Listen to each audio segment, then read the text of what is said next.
Well, hey guys, and welcome back to Bridge the Gap. My name is Jessica Leichtweisz, and I'm passionate about unifying the autism community. I noticed there's a huge gap between autism professionals and parents and adults with autism, and I am here to correct it. I'm here to make sure everyone's on the same page and that we're working together to serve the world and serve the community the best possible way. So I'm so excited to have tonight's guest on the call. She has a very powerful message to share, and she's on the same mission as me. And that's exactly what this is all about. It's unifying professionals and autistic adults to really come together, work together, clarify what we're doing right, what we're doing wrong, what misconceptions are there, and how we can fix it. So I'm super, super excited about bringing this person on. This person was diagnosed with autism at 23 years old, and this is a trend we're seeing more and more and more of. I've said over and over, back when I started working with adults, or kids 12 years ago, an adult would have had been born in 1990. Back then, the autism numbers were believed to have been around 1 in 10,000. Well, the reality of it is, it's not really that there was only 1 in 10,000 people that had autism. It was only 1 in 10,000 people that were actually being diagnosed. So we're starting to see adults being diagnosed as adults, which is, I think, really, really helpful and really powerful. This person's going to come on and she's going to share a little bit about what that journey was for her and why she was excited to finally get that diagnosis. This person has amazing, she's an influencer on Instagram. Aspinell is her Instagram handle. We're gonna have that in the YouTube comments so you can check out her Instagram page. She's also been featured in so many different things. She's done Autism Awareness Month. She's been on Healthline. She's been featured on the blog Love What Matters, one of the largest autism blogs out there. She's been on BBC Minutes. So there's so many things that she's done, and I'm so excited to have her on the call. So Lauren, Melissa, welcome to the show today. Hi, thanks for having me. It's my pleasure. So, let's just jump right into this. So you were diagnosed with autism as an adult. And, what prompted you to go seek out that diagnosis? And, what did you know your whole life that something was different, or, was this a surprise to you? I definitely knew my entire life that something was different. I can even remember before elementary school, just when I was, even before kindergarten, I always wanted to walk on my tiptoes. I was sucking my fingers. I was never laughing. I was just a very different child, very precocious. Elementary school, I never really gave into peer pressure with anything. So it was harder for me to make friends. Middle school, of course, that's when a lot of social pressure came in, and I could really tell that I was different. High school was much the same. College, even. I thought college was going to change everything, but I still had a lot of difficulty connecting with my peers. And then when I entered the workplace, it continued again. And what finally caused me to realize this could be autism was when I had a workplace conflict in which I thought I was being helpful to my colleague, but it turned out that my colleague thought that I was being rude and overbearing. And it just astounded me that for yet another time in my life, when I was trying to do and be helpful, kind, I was perceived completely differently. And I knew that something was strange. I had looked up Asperger's syndrome before, but whenever I took screeners, it always came up as borderline or as though I didn't have it. And I believe a lot of that was because those screeners were geared towards boys. So then after I had that workplace conflict, it just clicked in my mind. What if I looked up autism spectrum disorder in women? And that's when I found Rudy Simone's traits list for women. And I read it, and it was like I read an entire summary of myself. And so from that moment, I began to really investigate autism spectrum as it pertains to women and to seek a professional diagnosis. I love that you brought that up. And I've been in the field for 12 years as a professional, and I know the numbers. The numbers say that there were 4 times as many boys than there are girls with autism. And I've often wondered myself if there's just more boys being diagnosed because boys are just tend to be louder and more hyper, and they tend to just be more of the center of attention. And teachers in school tend to the boys that act out, they tend to kind of be all over them. Whereas I find girls can sometimes be overlooked if they're having social issues. And I've never really had someone turn around and say well, no, autism's actually different for women. And I would love to learn from you. And that's what, I mean, I learn more on this show probably than anybody else. I think the people who watch this show, like I'm learning so much. I've changed my practice so much, even just since I started this show 2 months ago. So enlighten me, share with me, like what is autism for women? How is it different than it is for boys? I've never even heard anyone suggest that before. So I think in order to begin this conversation, it first needs to be noted that the original like symptoms and traits that were noticed in terms of diagnosing autism spectrum disorder or Asperger's syndrome, as it was previously called for some of the people under the spectrum, that the testing was originally done only on boys. And so the idea that the symptoms could be different for girls had never even come into professionals' minds. And so when they finally started to notice that there were some girls who were exhibiting stronger traits that looked more stronger, as in looked more like the male traits, they started to do more assessment on those women. And that's when it slowly started getting into, okay, where are these other women who are getting diagnosed later? What were their traits like when they were younger?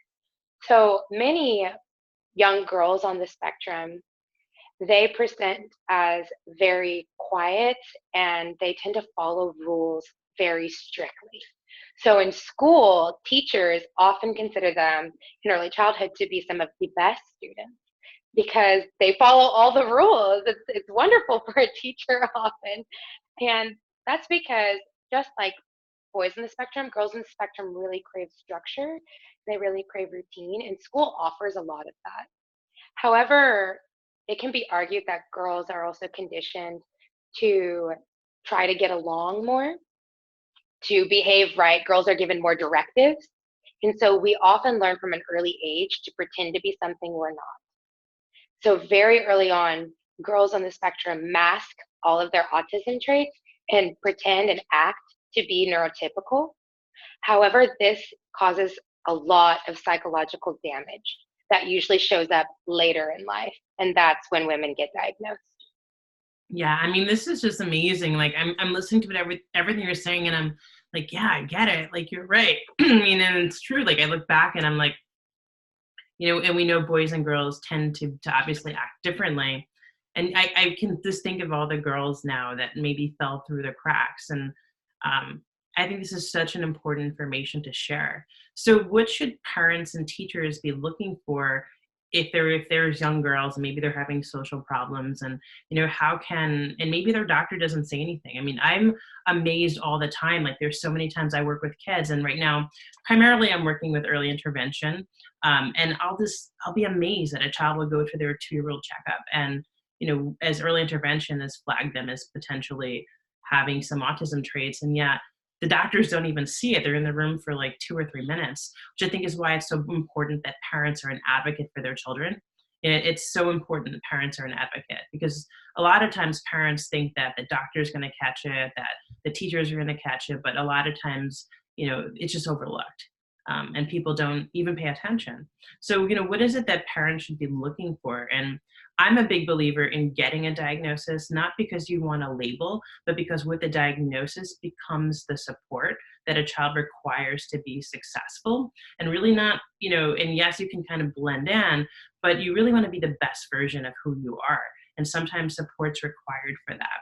And because of the society, because insurance pays for it, because you need a diagnostic code, you do need that diagnosis. So what should parents be looking for in young girls? First, I just want to say how much I agree with what you're saying about getting those supports to be the best version of yourself, and that early support for young people with autism, I really so strongly believe are not about turning them into neurotypical people, but about helping them to embrace who they really are. So I really resonate with that. And I think early on, I can speak for myself personally. I did exhibit many traits. I was stimming often. I loved to twirl, rock back and forth, clap, a lot of those things. I also did not understand humor, um, especially sarcasm or any dry humor like that. But even just small jokes that you would normally tell children, I wouldn't laugh at, and I would take everything very seriously. I also was an early reader. Not every Not every person on the spectrum is an early reader, but that can be a sign. In addition to that, I struggled to make relationships with my peers. I think maybe it's something that some parents might not know to look for is migraine. I started getting migraines in the first or second grade. And that was my way of trying to tell my parents, my teachers, that I was getting sensory overloaded by the lights, by the noises, by all of these things. But as a child, you don't know how to say, these lights are too bright, or it's too loud here. Instead, I would just say all the time, my head hurts, my head hurts, my head hurts. And I would also get constant stomach aches. So a lot of those health signs happening so early, if they're tied with some of those other symptoms or traits. And another trait that's often exhibited is lining up toys. I think when people hear that, they see the stereotype of like lining up trains or something like that. But for me, I obsessively played with Barbies all day long. And my mom thought that I was playing, but what I was really doing was I was setting up scenes. I would set up scenes for hours, and then when it actually came time to play, I would clean up. Yeah, I've seen kids do that so many times, and I've told parents, sometimes I'll tell parents, well, this isn't really play because they're just reenacting things, and I've seen things like as much as like the alphabet numbers on the refrigerator. I walked in and a child had rearranged them to look exactly like they did in Chica Chica Boom Boom, and the parent didn't pick up on it. And I said, like, no, they're recreating what they're seeing. And we want kids to play. We want kids to have those functional pretend play skills and be able to do that. But it's almost like once it's set up, you don't really know what to do.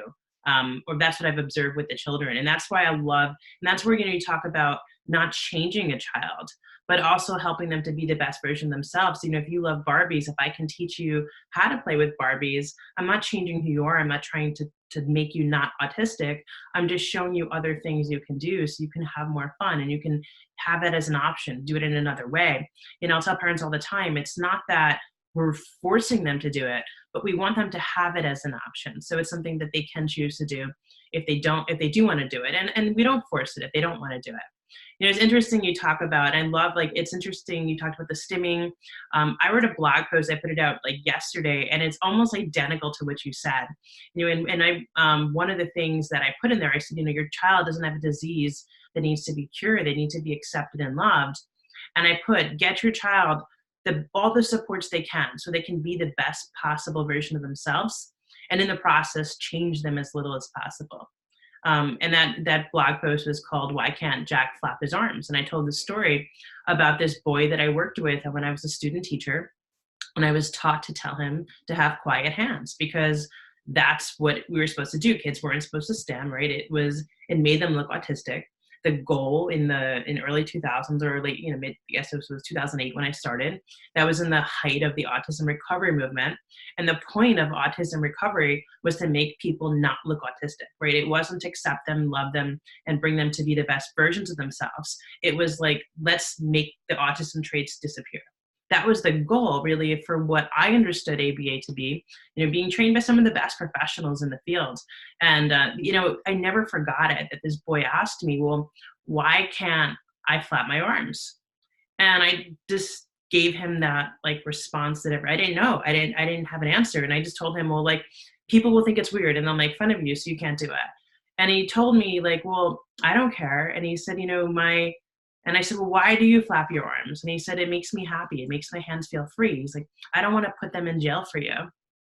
And I never forgot that. I mean, and this was like going back 12 years ago. I think it was even before that because I hadn't finished school yet. I was still doing my student teaching. So probably 13, 14 years ago. And I never forgot it. And I think it's sad that like there's a lot of professionals that are still giving that rote response rather than realizing, okay, it's so much has changed in the world of autism and so much has changed in what we know and understand that, yes, there's ways we need to help people. And I talk about like stimming, if a child's banging their head against the wall, I've seen that be a form of stimming. You have to stop that, right? They could get hurt. I've seen children who have pica, and that's a stimming behavior where they're eating string. They can get hurt. That behavior can cause them to die. You have to intervene. But there's certain things that are just who a person is. And it's not, not only do we not have to change it, it's not our right to change it. We have to respect a person, who they are fundamentally, and it's a silly analogy, but one time someone looked at me and I went and had my eyebrows done, and they had told me that it made them feel unwell because they were different shapes. And my eyebrows bothered them. And I just looked at this person and I said, well, don't look at me. Like, I mean, it was the weirdest thing I ever heard, to someone just come up to me and just say, and this person was a bully, and that, but it is what it is. And I just like, well, don't look at me if you don't like it. And I feel like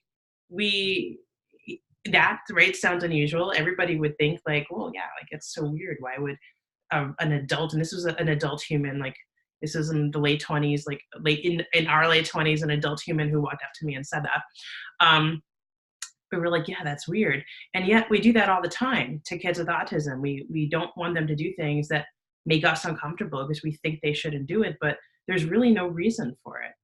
So, how do you feel about that? And then also, if you can talk a little bit about what stimming was for you, if you remember why you did it, what you got out of it, and, why, if you do think it's okay, why you do think we should let kids do it.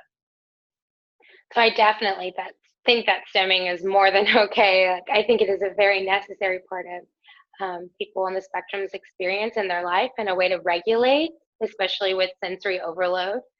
I think without stimming, if that's taken away from us, then we often turn to self-harming behaviors, because there's no way to work through the overload and the confusion that being autistic in a neurotypical world can bring upon us. So I really hope that more professionals can grow to embrace stimming. I personally, when I was younger, like I mentioned, I would twirl and rock back and forth, clap. And I will always remember when I was in middle school, I was very excited because we were in sports, and every time that we made a goal, I would jump up and down and I'd clap my hands. And then this group of girls turned to me and they started laughing at me. And they said, "Why do you do that every time?" And in that moment, it occurred to me that maybe what I'm doing is wrong. It wasn't wrong, but I was treated that way. And so from that moment forward, I tried so hard to stuff down expressing excitement in the way that felt comfortable for me. Um, I do stim though still, and I've gotten a lot better at reclaiming my old stems, because I had stopped so many stems and turned to things that were probably more self-harming. But I have reclaimed them since my diagnosis and understanding more about myself. And so I would say some of my main stems are dancing. Stem dancing is a big thing that a lot of women, and I'm sure men on the spectrum do, and also bi-gender, agender, genderqueer, all people do that are on the spectrum. I will just dance for hours, maybe not hours, maybe an hour. And I was doing this in middle school and high school. And I remember my sister, she would just watch me because it was so entertaining to her that I would just dance to music. I also do rock back and forth. I usually do that when I'm very stressed. And then sometimes when there's too much talking going on and I'm having trouble keeping track of people's words, I like tap their words onto my fingers over and over and over again to like recount a sentence. So that's another stem that I often do. And yeah, just the more and more I get into unmasking myself and becoming more comfortable with myself, I stem more. And I find a lot of comfort in seeing other people showing their stems in social media and also embracing the stem as well. Yeah, the more I talk with autistic adults, the more I actually wonder if it's actually a gift and that things actually come more natural to autistic adults or, people on the spectrum than they do to other people or neurotypical people. And it's interesting because if you look at the field of neurolinguistic programming, they talk about making anchors, and NLP is it's kind of related to behavioral psychology type of science, and it's very related to ABA. We talk about like making an anchor. So like if you're upset, you'll make an anchor when you're excited. So maybe, and we know Tony Robbins, he goes from the stage and he like does this thing with his arm and whatever it is that he does. And I've been told like to do anchors. And it's funny because I created this anchor myself where if I'm really upset, and I've never done it in front of anybody, but I'll like act like a gorilla in front of my mirror to make me happy again. And it makes me, and I laugh, and it makes me funny, and I'll put me right back into the peak state. So the point of creating that anchor is if you're upset, you do this hand movement, or you do this, you make this sound, or whatever it is, and that pulls you back into a peak state because you did this action at a time when you were really happy, and then you can reassociate it with it when you're upset. So there's people that do this every day, like some of the top millionaires and best salespeople. They all actually do these things, and they're things that people have learned. And if you study like the psychology of selling, or you study like cognitive behavior therapy, or you study NLP and the law of attraction and all these different methods of being the best version of yourself, what you're saying is in all the personal development books. And I never really looked at it as really stimming, but what if that's what it is, and it really just comes natural. And it's, people talk about autism as in many ways being a gift, and that there's many things that autistic people can do naturally that don't come natural to neurotypical peers. And I've heard the term recently, differently abled, as opposed to being disabled. It's differently abled. And I really am starting to see more and more and more that there's strengths of autism. There's strengths that people have that neurotypical people don't have, and that really working together and learning from each other, that really seems to be what I just am finding over and over is the way to go. Yeah, definitely. I think that I perceive my autism as a strength. I also think that I do have challenges that I walk with daily that make life more difficult. But I do think that a lot of those challenges are because the world is set up for neurotypical people and not neurodivergent. I I find very interesting what you're saying about the anchor. I think that stimming could be a combination of anchoring to reset, like you're saying, but also I think there's the repetition aspect that is really soothing for people on the spectrum. I just, whenever I do something that I enjoy, repeating it over and over and over again is where I find a lot of the comfort. So it might be like an anchor bringing us back, but also that repetition bringing us back as well. Yeah, thank you for clarifying that. And just to clarify my own point, I don't mean to undermine the difficulties that having a diagnosis and being neurodivergent and that actually brings. And certainly there are a lot of difficulties. And one of the things that one of my favorite quotes is that just because you experience a person's autism mildly doesn't mean they experience their autism mildly. And certainly there are challenges. But I think that society for so long has perceived everything that autistic people do as less than, and everything that autistic people do is, just not normal. Like literally, I mean, that's kind of, and I hate to say it that way, but that's the truth. But the reality is that it may be different, but there are many parts of it that are not less. And like you said, there are challenges, but many of those challenges are because of the expectations. And we also know that, autism is a very, very large spectrum. So you have someone like yourself who's obviously on one end of the spectrum, and you have people on another end of this spectrum that are really having a lot more challenges with everyday skills, just in terms of even basic things like feeding themselves and toileting and self-injury or aggression. So we have that those extreme cases, and then we have people like yourself. So, and I think the fact that we call it all the same thing, we talked a little bit about that before, that you said Asperger's is part of your diagnosis. The fact that that's no longer technically a technical diagnosis. The fact that we're calling it does everything the same does really loan itself to a lot of confusion. But I think that there needs to be more awareness of that. Not everything that an autistic person does is actually less than what another person does. A lot of it is really just different, and we have to just understand it. Yes, and I think that thinking about autism as a spectrum too has also brought along a conversation that, before when Asperger's was just a stagnant diagnosis, it also didn't make a lot of sense because traits also can hop around the spectrum. So somebody who, like you were saying, has needs more supports in a large variety of areas might also not require supports in other areas that someone on what was considered the other end of the spectrum, like, for example, I need a ton of support, perhaps I might need it in the workplace, or I might need supports in other areas that somebody on the other end might not need it, or whereas I don't need toileting support, somebody else might need it. And I think when people look at me, they do tend to see me surface level and assume that I am neurotypical because they have an idea of what autism looks like. And autism doesn't look like anything in particular. Once you've met, like you were saying, once you've met one autistic person, you've met one autistic person.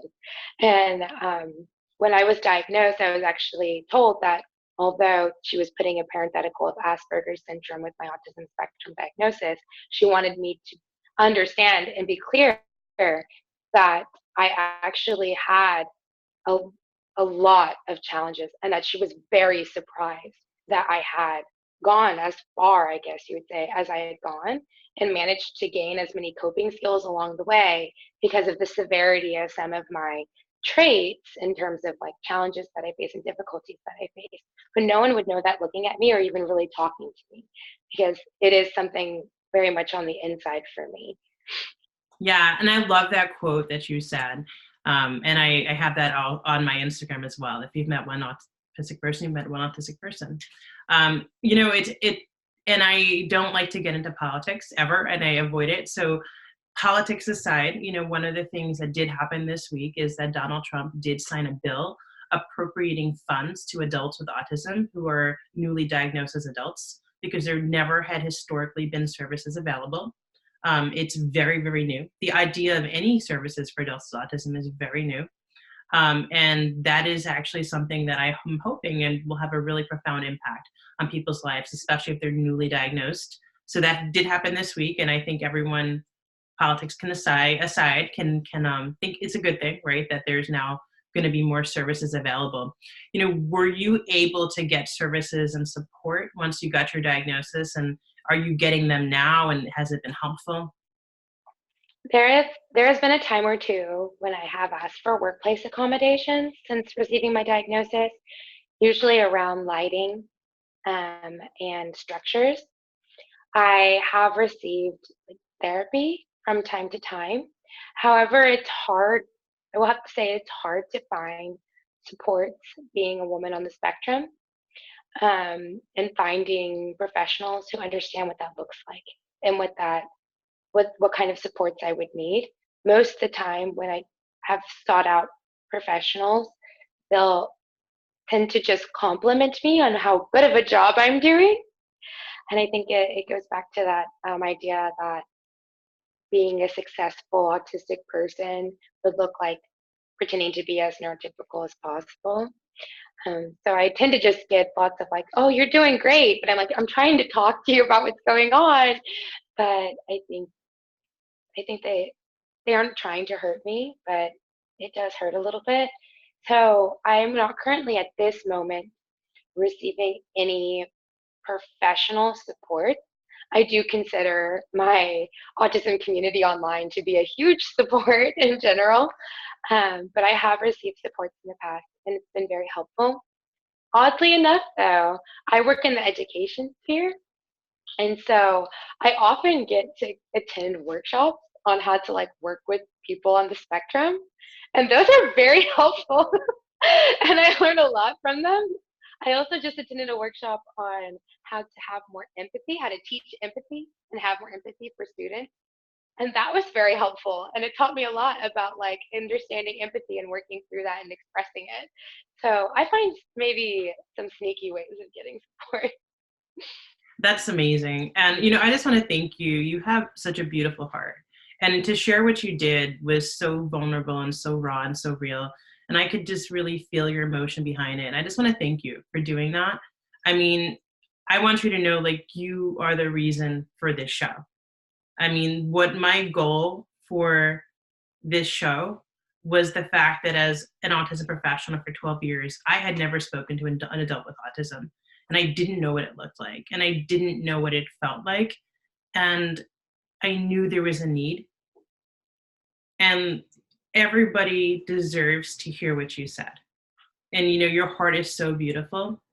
And this is so important for people to know. And I just want to thank you for, being one of the first people to really share that vulnerably and that openly. And I just, I'm an autism professional and I don't necessarily have the answers you're looking for, but I want you to know that I'm looking for them and that it's my goal to find them. And that way, the next generation of people, adults with autism, they don't have that same struggle, that we can fix that and that there's more supports in place. And I think there's such a need for it. So thank you so much for sharing that. Well, thanks. I really just am glad that we can even have this conversation, and um, that the adult autistic community is just getting more and more active, and people are listening and they're seeing it. And I think that's the first step, is awareness towards acceptance, towards being embraced. Yeah, that's awesome.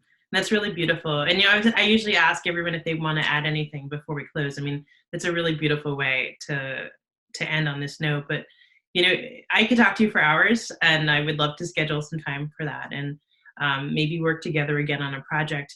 But is there anything you want to share, like one last note? Because we do try to keep this right at 30 minutes. Since this does air on television, if you're watching this on YouTube, this does play on several public access television shows. So we keep it pretty close to 30 minutes exactly. But is there anything else you want to share before we end?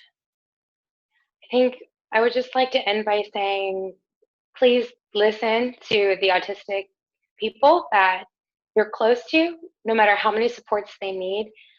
They have voices and they have ideas, and they're communicating in whatever languages and abilities and ways that they can communicate. So I hope that the world can just come together and get to a point where they start to listen to autistic people, and really just let us lead the movement and saying what we need, and then coming together and finding that answer together. Yeah, that's so beautiful. So beautiful. And that's the goal for this show. So I really hope that I'm playing the part that I can, and I just want to thank everyone for trusting me who is watching this show, in allowing me to play a part in that vision. And if you do want to watch this show, if you're watching this, maybe you caught the tail end of this on Facebook. The way to watch this, it is on my YouTube channel. You can go to getautismanswers.com. It premieres 9 p.m. Every Sunday night. There are a lot of shows on there, so you can watch some of the previous episodes and hear from different perspectives. As Lauren talked about, if you've met one adult with autism, you've met one adult with autism. I have a lot of people who've had a lot of different perspectives and different stories to share. So you can go and you can hear those. If you're watching this on television, thank you for tuning in. I don't know exactly what time it plays everywhere, but this is playing on several public access television shows. If you're watching it there and you're wondering how you can watch the rest of the channels, the rest of the episode, just head over to my YouTube channel. Again, it's getautismanswers.com. My name is Jessica Leichtweisz. I'm the CEO of Hope Education Services. This show is Bridge the Gap. And thank you so much, Lauren, for coming on and just sharing from your heart. And I hope that together we've helped bridge the gap a little bit today.